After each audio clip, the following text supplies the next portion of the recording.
esse ataque frontal de Trump 2.0 contra a China, péssima ideia. Os chineses vão vender diretamente para o Ocidente o que eles produzem aqui. Ni hao! Exatamente. Vocês estão no 78º andar da Torre Jinmao, em Pudong, Xangai, no final da tarde, com uma vista absolutamente absurda aqui à minha direita. E é muito interessante as reviravoltas de uma vida de nômade, né? Eu estava aqui na mesma torre, talvez entre o 60º e o 70º andar, em 1999, há 26 anos. A maior parte de vocês talvez nem tinha nascido. E era o soft opening, a abertura soft do hotel. Eu estava em Hong Kong e no Grand Hyatt em Hong Kong eles me disseram: nós estamos abrindo um hotel novo em Xangai. E como eu precisava vir para cá para uma viagem de business, tinha a ver com a vinda do Bill Clinton à China. Eu vim para cá e eu fui um dos primeiros hóspedes desse mesmo hotel, nessa mesma torre. E vocês compararem o que era Xangai e o que era Pudong, do outro lado do rio, do outro lado do Bund, né? Em 26 anos, eles estavam começando a construir. Essa foi a primeira grande torre, fora a torre Oriental Pearl, né? A Pérola do Oriente, que é uma espécie de cartão de visitas de Xangai no planeta inteiro. Aquela torre semi-espacial. E a Jin Mao foi a grande torre construída no final dos anos 90. E tudo aqui em volta era um canteiro de obras totalmente desmesurado. 26 anos depois, eu voltei várias vezes a Xangai depois, mas não ficando aqui. Dessa vez, acho que tinha que ser quase uma rememoração, viagem no tempo, temporal, espacial, de como era a China no final do milênio, em 1999, e como é a China superpotência agora em 2025. É indescritível, é indescritível. No meu primeiro dia, eu fiz mais de 30 mil passos, segundo meu telefone. Eu andei para cima e para baixo, em êxtase, contemplando, digamos, o dinamismo desmesurado da grande potência na sua capital de comércio e de business. Beijing é a capital política, evidentemente. Xangai é a capital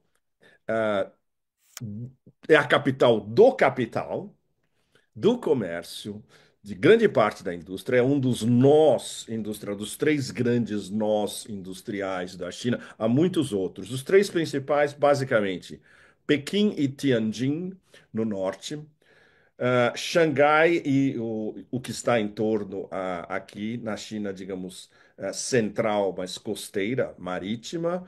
E o terceiro polo é no sul, entre Guangzhou, Shenzhen e fazendo a conexão com Hong Kong, o que na China é qualificado como uma grande área da Bahia. Então, aqui é um polo high-tech, é um polo do Made in China 2025, que é a política oficial do governo chinês, lançada antes da primeira administração Trump. E agora, em 2025, eles conseguindo chegar ao topo já de dos 10 nichos industriais tecnológicos de tecnologia de informação, eles já são os primeiros em 7, breve vão ser em 8 e até 2026, 2027 vão ser nos 10 setores, o que evidentemente enraivece ainda mais não só o imperador das tarifas, como ele está sendo destruído como é que chama? Na esfera social chinesa, que é um negócio inacreditável. Não só o Weibo, mas várias plataformas. Hoje, por exemplo, eles estavam me mostrando a quantidade de plataformas de mídia e de relações sociais na China, é um negócio absolutamente alucinante. E várias das mídias, como hoje, onde eu estava visitando o pessoal do Guanchá. Eles têm vários canais em várias plataformas. E é um negócio inacreditável. Eles me disseram que, somando o alcance deles, no mínimo, são 200 milhões de chineses. Well, não há parâmetros no Ocidente inteiro comparáveis, evidentemente. Bom, então esse tratamento de choque de estar na China agora, especialmente nesse momento crucial, provavelmente o momento crucial do século, com essa guerra comercial, que no fundo é uma guerra comercial da administração Trump contra a China. O resto do mundo foi um pretexto inicial, com aquelas famosas tarifas em cima de tudo à vista, incluindo pinguins no sul do Pacífico. Foi uma tática diversionista, porque a concepção dessa guerra comercial, desde o início, foi um ataque contra a China, direto, um ataque comercial contra a maior potência comercial do planeta, e com um objetivo que vocês jamais vão ver, evidentemente, na grande mídia paspalha do Ocidente coletivo. Provocar uma queda de regime, provocar quase uma nova revolução colorida na China agora, com o desmoronamento da economia chinesa. Esse é o objetivo principal dessa história. Bom, o blowback até agora tem sido absolutamente brutal e uma coisa, o aspecto fundamental dessa semana inteira que eu estou passando em Xangai é constatar dos próprios chineses, e eu estou falando de acadêmicos do mais alto nível, de diplomatas, de businessmen chineses que fazem business com o Ocidente e vice-versa. Por exemplo, um super businessman alemão que faz business na China e na Ásia há 25 anos. E hoje com o pessoal do Guanxia, que é certamente o mais importante veículo de mídia chinês, não é oficial, não é privado, mas não é a mídia oficial. Eles estão num limbo. Evidentemente, eles têm que prestar uma série de não vigilância, mas o sistema mediático chinês e como ele se articula com a agência de notícias Xinhua no topo. E claro, existe ah, tabus que não podem ser tocados, temas que devem ser tratados com bastante sensatez, etc. Guanxia, o grande isso eu estava vendo nas diversas plataformas onde eles estão. Por exemplo, eles têm vários canais Guanxia nas diversas plataformas chinesas. E muitos das suas estrelas analíticas e âncoras e jornalistas têm os seus próprios canais também. E o debate é livre. É extraordinário. É um verdadeiro debate democrático, claro, sinocêntrico, a China no centro e as relações da China com uma matrix, uma matriz global. Muito importante, a relação da China com o sul global e a maioria global. Todo mundo bem informado com quem você conversa em Xangai sempre frisa. Nós ainda somos um país em desenvolvimento e somos do sul global. Ao mesmo tempo, já é uma superpotência, especialmente comercial, e financeira. Mas eles guardam a visão, de socialismo com características chinesas e, nos últimos dias, inclusive, um fenômeno extraordinário, especialmente para as jovens gerações. Redescoberta de Mao Zedong e a redescoberta do Mao poeta, do Mao que cunhava metáforas, do Mao grande analista, do Mao fino analista e do Mao com imagens absolutamente incríveis que transcendem o tempo, como a famosa imagem de os Estados Unidos são um tigre de papel. E hoje, com o novo imperador das tarifas, ele está demonstrando que mais ainda do que na era maoísta chinesa, quando a China ainda estava engateando o seu desenvolvimento, estava se industrializando aos poucos, até chegar ao início das grandes reformas com Deng Xiaoping em 78. eh, por exemplo, Tigre de Papel era entre estudantes nos anos 60, e eu me incluo, quando eu estava no ginásio ainda, ah, a gente usava a caracterização do Império Americano como tigre de papel, tirando diretamente de Mao. Em vários filmes do Godard, na fase maoísta do Godard, tem alusões diretas e citações diretas, e inclusive ilustrações do, do Império Americano como um tigre de papel, e era o tigre da Esso, que era usado como o tigre de papel.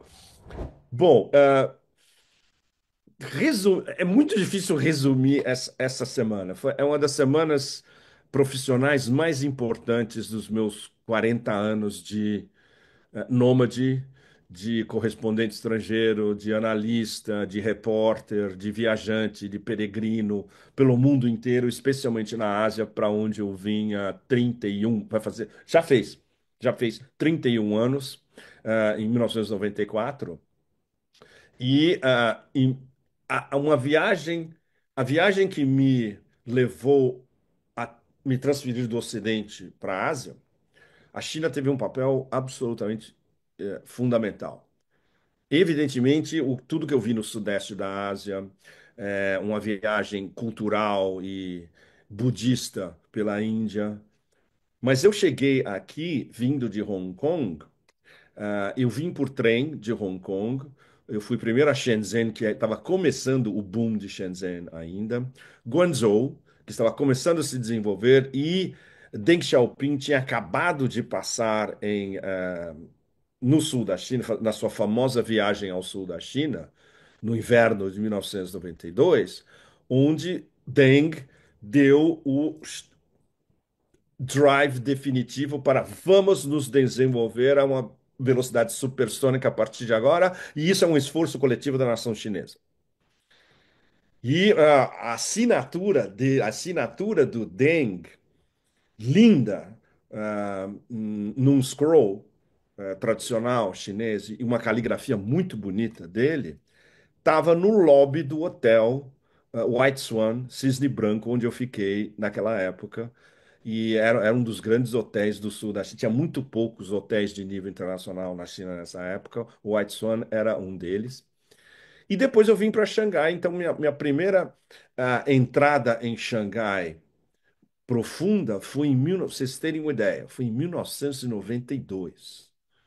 Me marcou até muito mais do que Pequim depois. Depois eu fui para Pequim, eu peguei a Transiberiana, atravessei a Transiberiana e cheguei em Moscou imediatamente após o colapso da União Soviética. Por tudo isso, claro, na formação de um jornalista e de um analista é algo que não tem preço.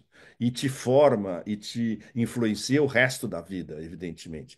Então, essa primeira temporada em Xangai, no inverno de 1992, ah, foi para pegar o pé de para onde estava indo o desenvolvimento na grande capital chinesa antes da Segunda Guerra, quando Xangai era o clichê se aplicava a Paris do Oriente.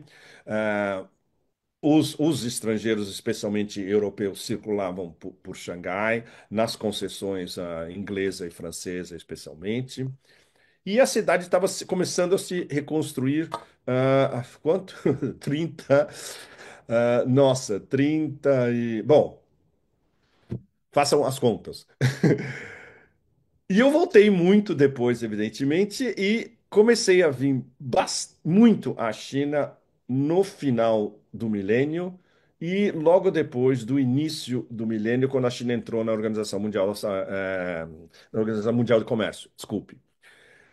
E eu não tinha vindo aqui desde o Covid, porque eu estava me concentrando na Turquia e na Rússia, especialmente, e viagens pelo Oriente, pela oeste da Ásia, pela Ásia Central e voltando para minha ex-casa no sudeste da Ásia.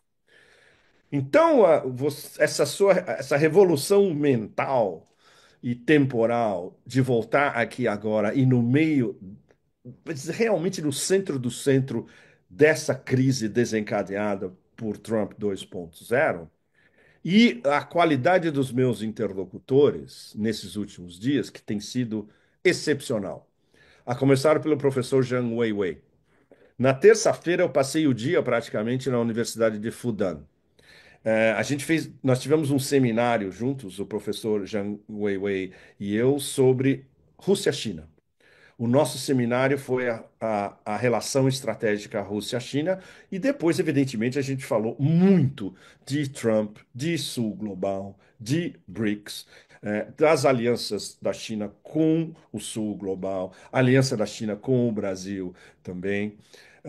Me fizeram visitar a Universidade de Fudan, que é uma das melhores universidades do mundo, é uma das tops universidades da China e uma das melhores universidades do mundo. O campus é extraordinário. E é uma universidade muito forte em ciências humanas, filosofia, jornalismo também. Me disseram que a melhor escola de jornalismo da China é em Fudan. E a minha interação foi sensacional. Depois do nosso seminário, o professor Zhang Weiwei e eu, houve um painel com professores assistentes e com estudantes de PhD, e a plateia era de estudantes de PhD de diversas áreas da Universidade de Fundão.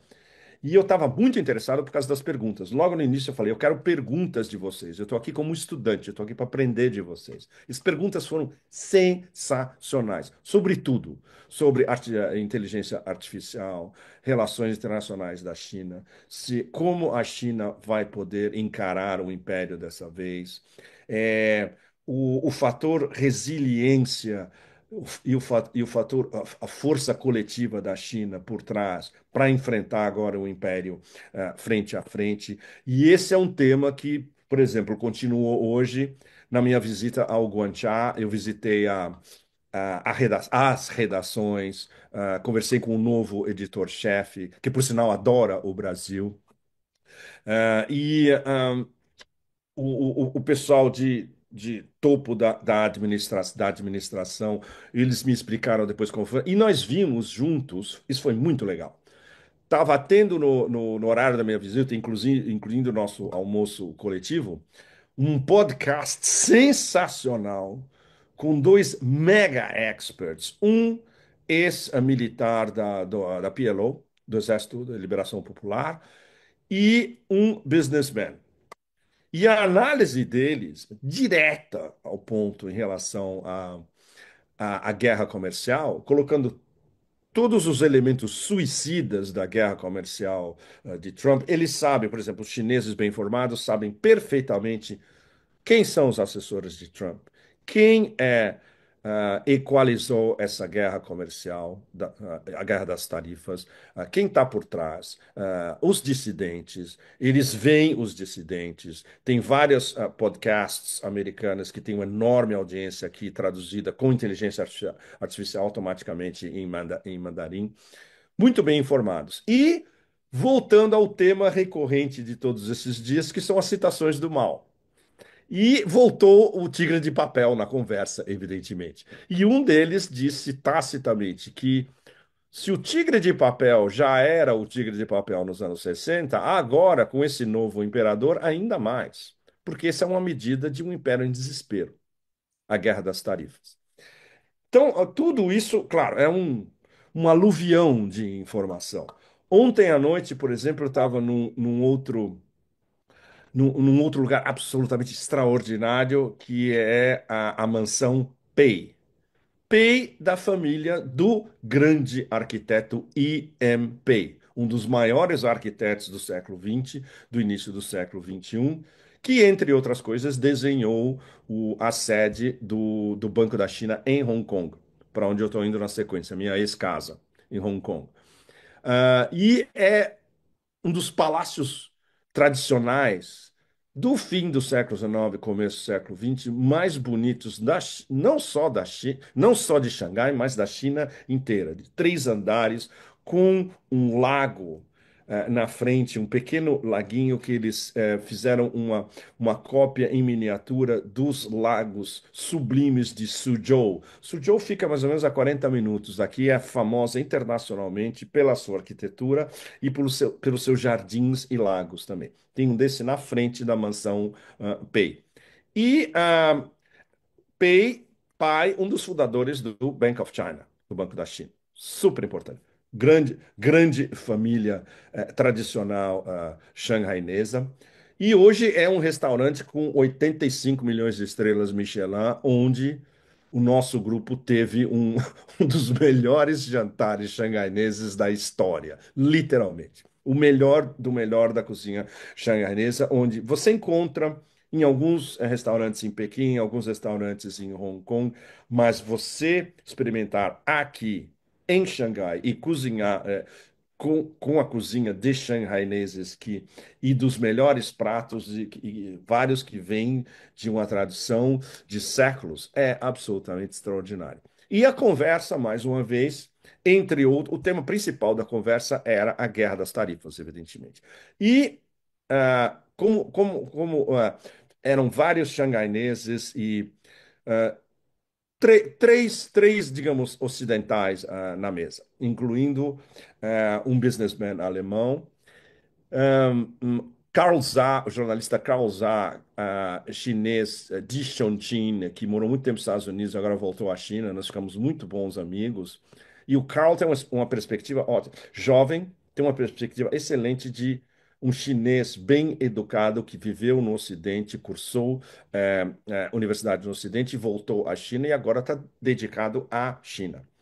E esse é um tema recorrente em todas as conversas. Os melhores cérebros da China voltando para a China. Isso já é um processo dos últimos anos, especialmente, e que vai se acelerar ainda mais a partir de agora, especialmente os estudantes chineses que estão nas melhores universidades americanas, voltando para a China e o brain power.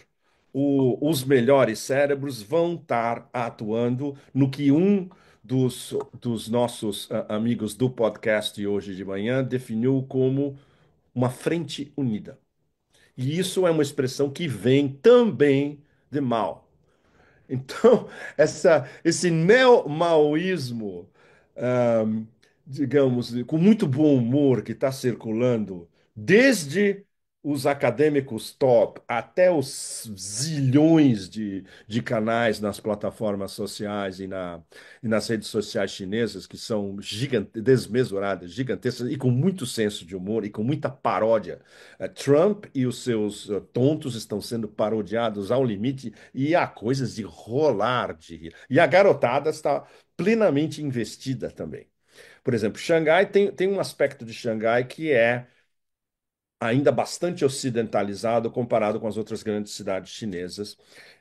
Você vê um número mais ou menos razoável de residentes ocidentais aqui, especialmente no shopping mall aqui do lado, que é uma filial do shopping mall que eu ia todo dia em Hong Kong, literalmente, o International Finance Center, IFC.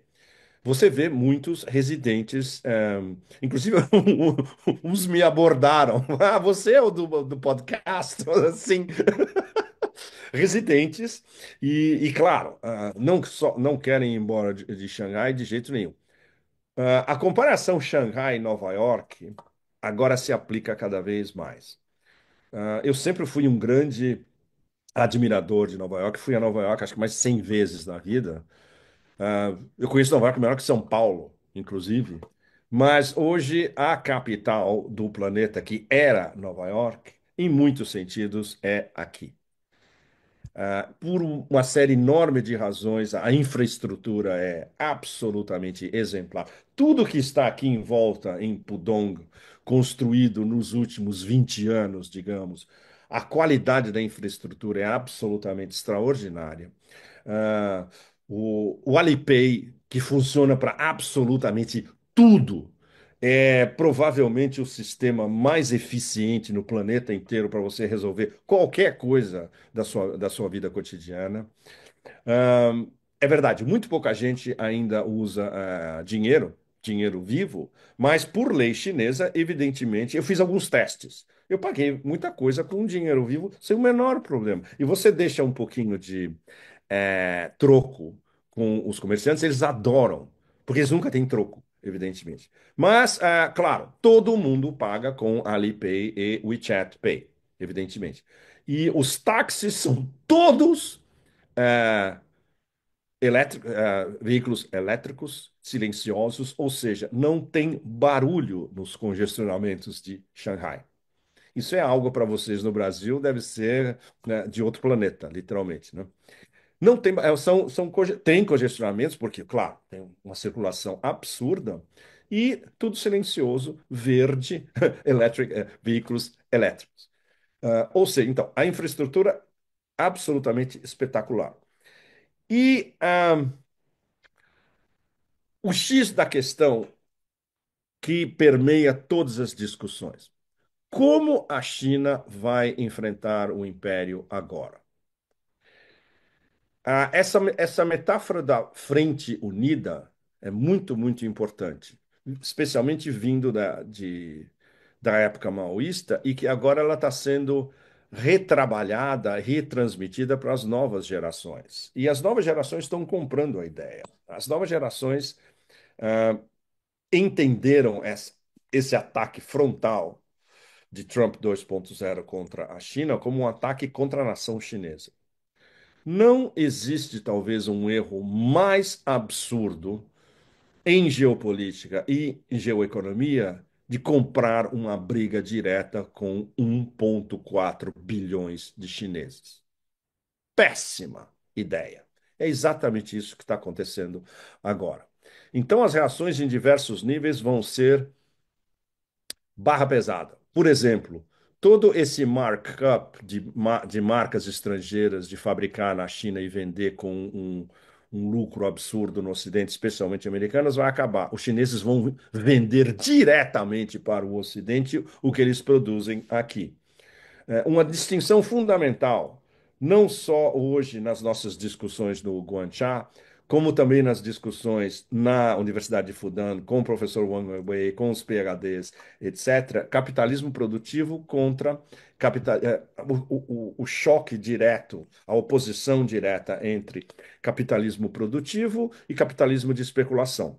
Ou o que o nosso grande amigo Michael Hudson define como FIRE, ou seja, financialização, securitização, indústria de seguros e especulação imobiliária, que é a definição curta em um acrônimo do sistema americano. Ou seja, aqui é capitalismo produtivo, com uma mão do Estado forte e com liberdade para a empresa privada e com muitas associações públicas privadas, e tudo com um objetivo fundamental que cerceia não, que coordena tudo nessa grande matriz, que é o desenvolvimento nacional e a estabilidade da nação chinesa, em oposição a o que em mandarim é muito usado porque é o desespero supremo Luan. Luan basicamente é caos.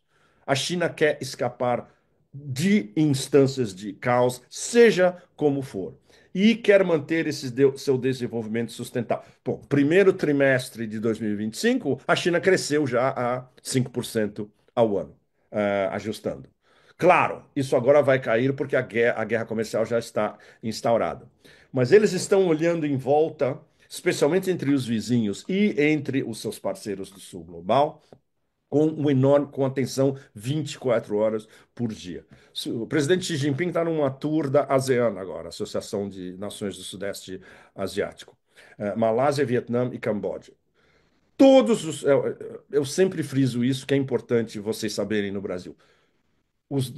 Das 10 nações da Associação de Nações do Sudeste Asiático, o principal parceiro de todas elas, dos 10, é a China. Então, os laços Sudeste da Ásia, China, vão ser cada vez mais estreitos. Vai haver uma ofensiva comercial da China na Ásia Central nas próximas semanas e meses, garantido. Na África, exatamente a mesma coisa. Na América Latina, Com a viagem do presidente Xi Jinping para a cúpula dos BRICS, no início de. Haverá, evidentemente, um extra drive chinês de fazer negócios, não só com o Brasil, seu principal parceiro na América Latina, mas com outros pontos da América Latina também. Ou seja, a diversificação que eles já começaram vai se incrementar ainda mais agora num contexto de guerra. Ou seja, observando a guerra das tarifas daqui, de Xangai, conversando com algumas das melhores mentes chinesas, e você compara com os ecos ou com o que vem do outro lado, com o que vem a 1 a 2 da manhã antes de dormir, eu dou uma olhada, evidentemente, no que está sendo discutido nos Estados Unidos. E é de uma mendacidade absoluta, na maior parte, com algumas críticas dos nossos amigos de sempre, eh, eh, sérias, mas ninguém toca no fundo da questão, que é esse clash agora total entre um império suicida e medroso e encurralado, com tentando uma solução desesperada contra a grande potência emergente, econômica, breve militar também e geopolítica, evidentemente.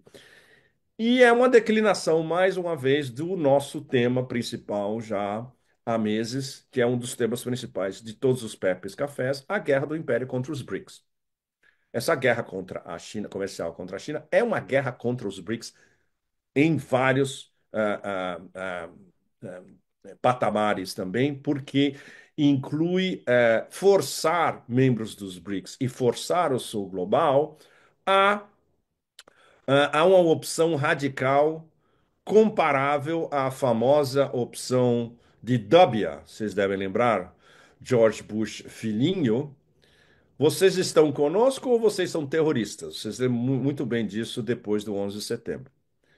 Agora, vindo diretamente do condutor circense imperador das tarifas. Vocês podem ver uma das charges no meu canal do Telegram. Essa charge essa charge circulou, 500 milhão de chineses conheceram essa charge. Trump dizendo para o Brasil e para a América Latina, ou vocês estão com os Estados Unidos ou vocês estão com a China. Bom, a gente vai ver qual vai ser a resposta a curto, médio e longo prazo. Não só da América Latina, mas da África, do oeste da Ásia, da Ásia Central, de todas as partes da Ásia, do sudeste da Ásia, os nossos vizinhos aqui perto. E isso vai polarizar, evidentemente, um mundo já polarizado vai ficar ainda mais polarizado, mas com um império sozinho de um lado. E com os seus vassalos chihuahuas, que, teoricamente, segundo propagado pela administração Trump 2.0, estão loucos para beijar o traseiro do imperador. Se isso acontece em vários casos, é porque muitos deles não têm saída. Ou seja, eles têm que tentar uma acomodação temporária enquanto eles vão expandindo as suas conexões com grandes atores do sul global, especialmente a China, e mudando as cadeias de produção e redirecionando as suas cadeias de produção. Fechando, mais ou menos, o professor Zhang Weiwei me deu um dos seus livros em mandarim e em inglês, com a tradução, que esse é um livro que eu estava querendo ler há muito tempo e por alguma razão não aconteceu. E é muito legal receber do professor Zhang Weiwei um debate entre ele e Francis, fim da história, Fukuyama, no início dos anos 2000. Eu não acabei de ler tudo, mas basicamente, o professor Zhang Wei destrói Fukuyama, que não é muito difícil, né?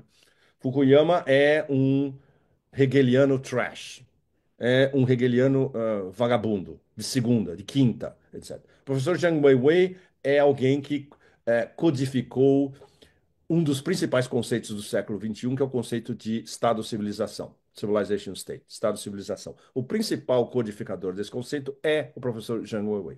Então, evidentemente, Não é nem um debate, é o professor Zhang Wei ensinando Fukuyama algo de história contemporânea. Bom, tudo isso muito importante porque coloca a questão fundamental ao nível superior que é um Estado-civilização com 5.000 anos de história. O que esse Estado-civilização aprendeu de ameaças durante a sua história extraordinária? E não é um império de arrivistas e que agora está sendo chamado diretamente, desde a garotada que está em TikTok ou Weibo, até businessmen de altíssimo nível e acadêmicos de bárbaros. Então, é a guerra de 5.000 anos de civilização contra a barbárie. Vocês podem ter um veredito, cada um de vocês vai ter um veredito até já agora sobre o que isso vai desencadear, né? Bom, um enorme, com afeição, enorme abraço Ni Hao chinês para vocês todos da grande capital do futuro, Xangai. Até a semana que vem, onde eu vou estar na minha ex-casa Hong Kong, mas a gente continua no tema fundamental, no tema geral. 5.000 anos de 5.000 anos de barbárie. Não, eles não têm, eles só têm 200. 200 anos de barbárie contra 5.000 anos de civilização. Tchê, tchê. Bye, bye. Tchau.